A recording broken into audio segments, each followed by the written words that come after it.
A rogue star is headed straight for our sun.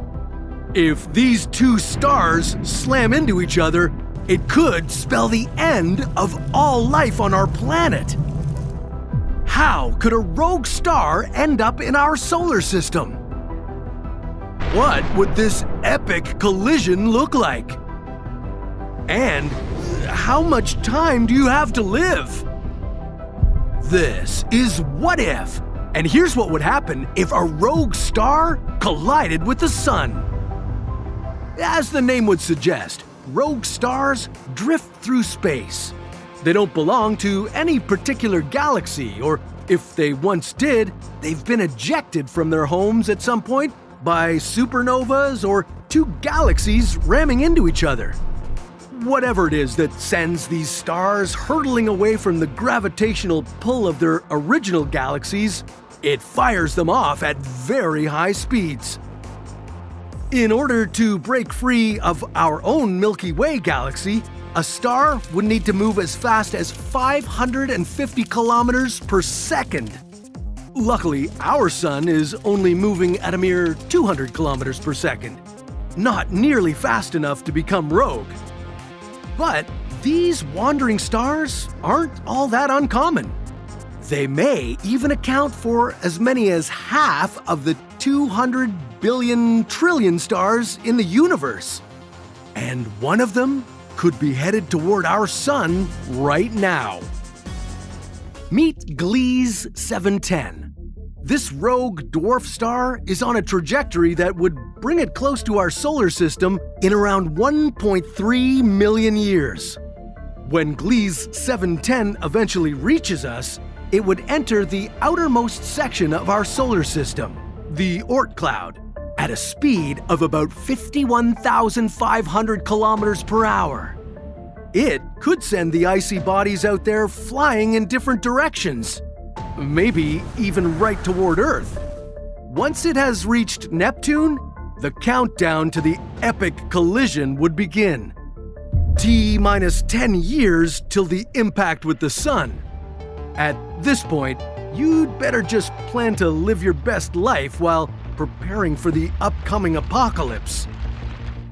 The gravitational pull of Gliese 710 would destabilize the orbits of our planetary neighbors, nudging them left and right. This could go as far as pushing Earth out of the habitable zone.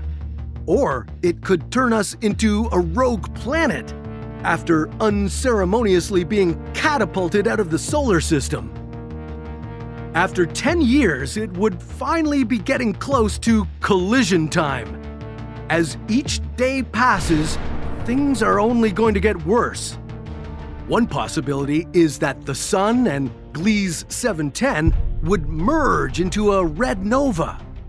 This would result in a violent explosion that would unleash nearly 500,000 times more light than what the Sun does right now. Given the amount of time light takes to travel from the Sun to the Earth, you would be blissfully unaware of this destructive explosion for 8 minutes.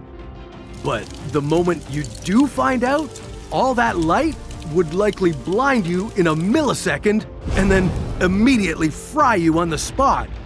That's because directly behind this blinding light would be super hot gas. This wave of heat could be powerful enough to wipe out nearly everything in its path. Bye-bye Mercury, Venus, and yeah, Earth too. Our atmosphere and oceans would be completely blasted away. This would leave our planet as nothing more than a barren rock. The explosion would also have created massive amounts of high-energetic neutrinos. These would be able to boil you from the inside out. Earth would also be shrouded in lethal levels of UV and gamma radiation. Even if you somehow managed to survive the explosion, you wouldn't last long from the harmful effects of all this radiation. You'd have damage to your eyes, skin, and even DNA. Now, if an alien species was watching this all unfold from a distant galaxy with an incredibly powerful telescope, they'd see a single bright star surrounded by an excess of reddish-colored gas. And the infrared light left behind from the explosion would be visible for a long time after. But that wouldn't be the only way all this could possibly go down. There is a possibility there could be a more peaceful alternative.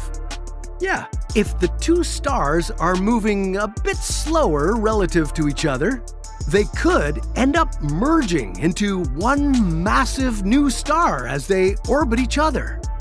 Our Sun would strip mass from its smaller companion, Gliese 710, and swallow it in a process known as stellar cannibalism. Then, this extremely hot and bright star would be called a blue straggler. Though it may sound many times more peaceful, this option would still likely spell out the end of life on Earth.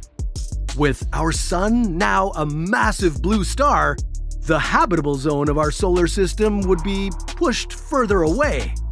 What else would happen if our Sun became a blue star? Well, that's a story for another What If.